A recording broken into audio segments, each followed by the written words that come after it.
Hey guys, and welcome back to my channel. And in this video I'm doing a follow-up on the install of this Bosch 2.5 gallon hot water point of use tank I installed about 8 months ago. And what I want to do, and I'm going to show you today, is how to inspect the anode rod and also the heating element. I just took it out of service. It is full of water, so what we're going to have to do is we're going to have to flip it upside down, drain it, and then we can go ahead to remove the heating element assembly and inspect the anode rod. Hopefully we won't see any adverse wear.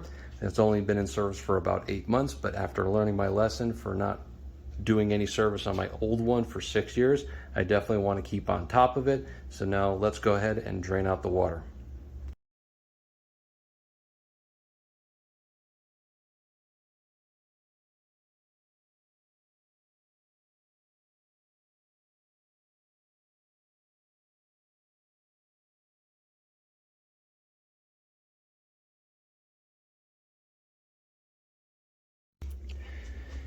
And here's all the sediment that just came out of that tank. And now we're going to go and pull that heating element and see how much of the anode rod is gone. All right, with some tools, I got a 10 millimeter flathead. Pop that off. We got one Phillips head screw here.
I've already just popped these off to make it a little bit easier to get to everything.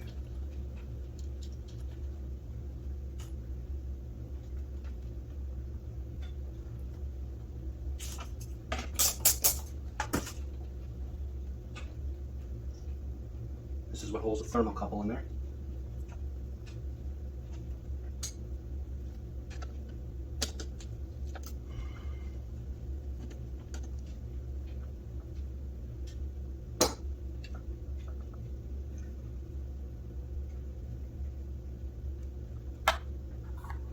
Gently leave that out of the way.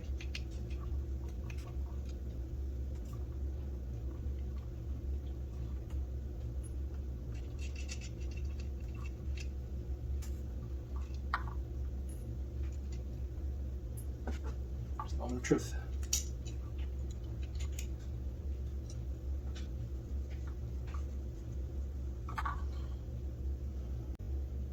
Wow. There's nothing left of that anode rod. 8 months. And it's almost completely gone. In fact, it is gone. Well, it's a good thing that I checked, because if I had left this for any longer, because this anode rod was gone, everything got eaten off of it, this would have eventually failed much quicker.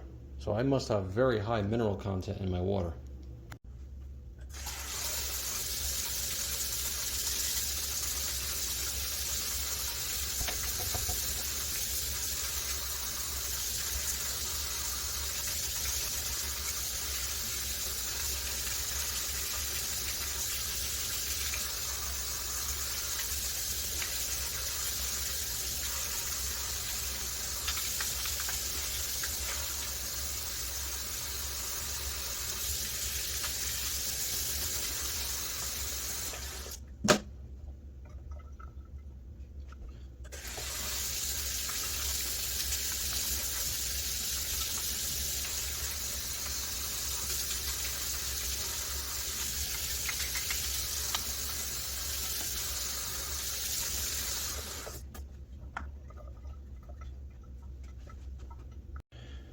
Well, that's a lot cleaner than what it was.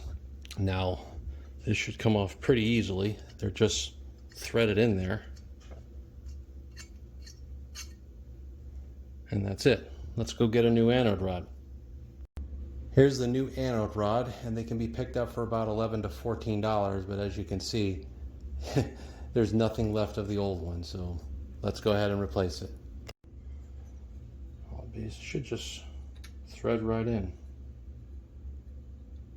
Just don't want to cross thread it.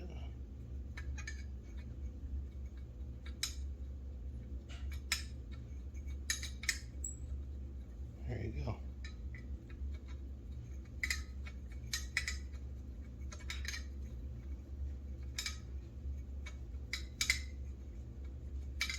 Now it can be snug, but don't put a wrench or a pliers on it.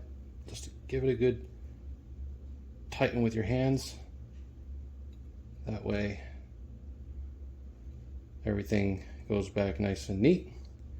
And now, as I look past the camera, this is ready to reinstall. We're just going to go flush out any remaining sediment that was inside that tank.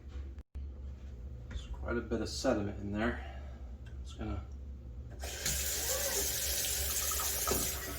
if I can rinse it out through where the heating element would go, using cold water.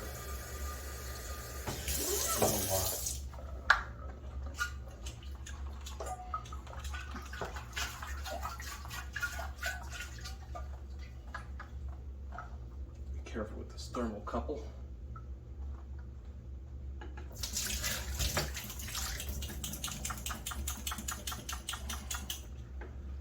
I'm going to get it perfect, but how does that look on camera? That's quite a bit, huh? Maybe do one more flush.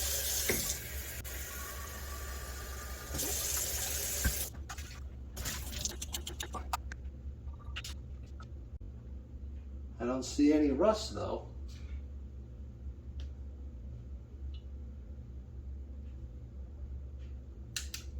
It's nice and clean. After that flush, that's all that's left of it. That is a lot for 8 months. On to the reassembly.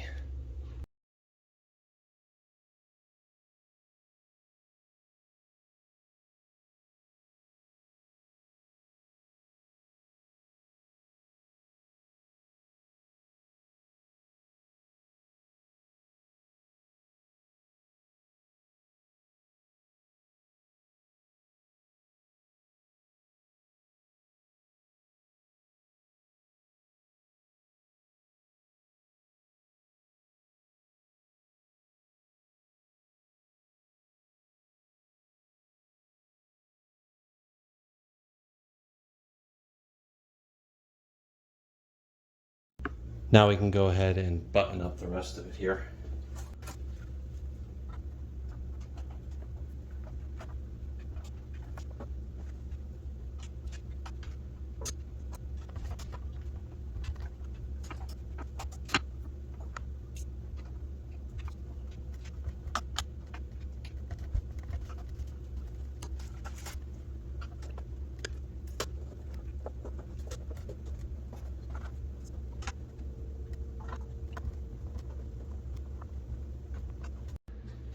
Well, that about covers it for changing out the anode rod, and it looks like I'm going to have to check it a lot more frequently. I would say every 6 months instead of 8 months, because I was already nearing the end of life there where it would have started corroding the tank. And if you can see in here just a little bit, I don't know how you can see that, it's hard to get a good picture, but there is a little bit of rust on the cold intake, but the hot output looks to be good, no rust. But yeah, caught it just in time before it started to corrode the tank. Alright guys, I'm going to end the video here. Hope this video has helped you, and I will definitely be checking up on this in about another 6 months. If there's any questions on how to change these out, please let me know. And I got a little bit mess here to clean up for sure. Don't want the wife to see that. But Thank you again so much for watching and supporting the channel, and I'll see you guys on the next project.